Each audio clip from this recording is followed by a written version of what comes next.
बेटा आज का हमारा टॉपिक है 7.8 इलास्टिसिटी। उर्दू मतलब है इसका लचक। इलास्टिसिटी क्या है बेटा? इलास्टिसिटी किसी भी मटेरियल की ऐसी प्रॉपर्टी है जिसकी वजह से अगर उस मटेरियल के साइज, शेप या लेंथ को चेंज किया जाए तो वो ऑब्जेक्ट जो है वो वापस अपनी ओरिजिनल पोजीशन को, ओरिजिनल शेप को, ओरिजिनल लेंथ को रीगेन कर लेता है। ऐसी प्रॉपर्टी को हम इलास्टिसिटी का नाम देते हैं। इसकी स्टेटमेंट क्या कहती है उसको देखते हैं।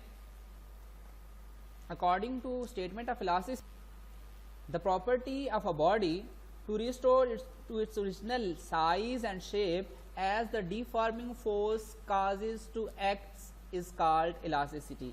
डिफॉर्मिंग फोर्स मीन वो फोर्स जो इसकी साइज या शेप के अंदर चेंज पैदा कर रही है। सो इसका भी यही ट्रांसलेशन बनती है कि ऐसी प्रॉपर्टी जिसकी वजह से एक बॉडी जो है वो अपनी ओरिजिनल साइज और शेप को दोबारा हासिल कर लेती है अगर किसी डिफॉर्मिंग फोर्स से उसकी साइज या शेप को तब्दील किया जाए। अब ये प्रॉपर्टी हमें कहाँ कहाँ नजर आती है? आपने रबर बैंड देखा होगा।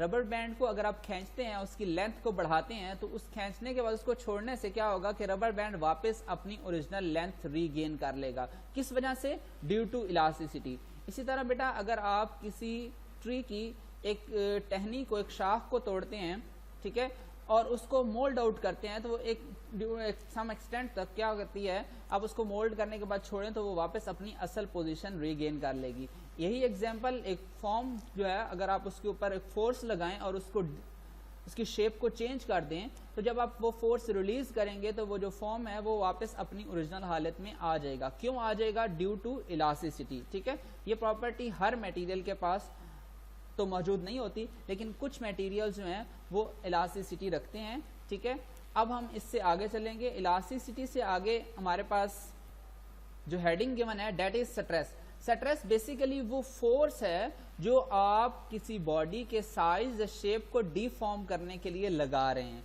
ठीक है, इसकी स्टेटमेंट क्या कहती है? The deforming force. वही बात जो भी हमने की, the deforming force acting on a unit area at a surface of the body is called stress.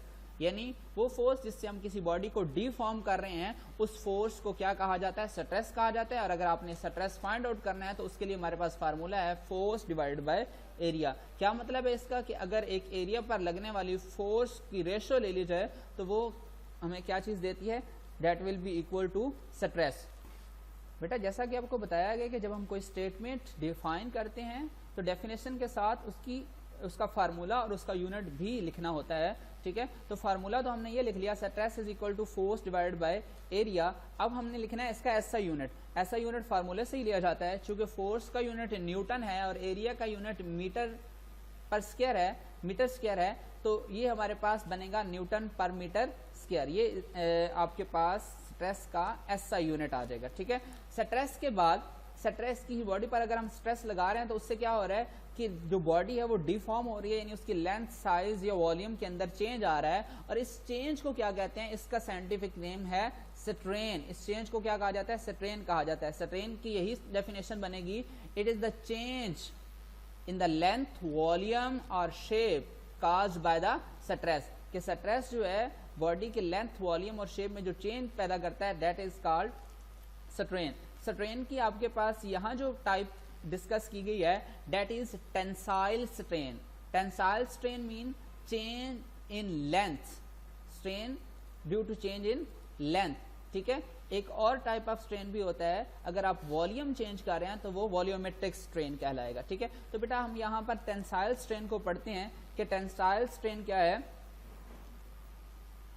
If the stress produce a change in the length of the object, then the strain is called tensile strain। और इसका mathematical form भी हमारे पास मौजूद है। Tensile strain is equal to change in length over original length. जैसा कि हमने स्टार्ट में पढ़ा कि it is a comparison of the change to the original.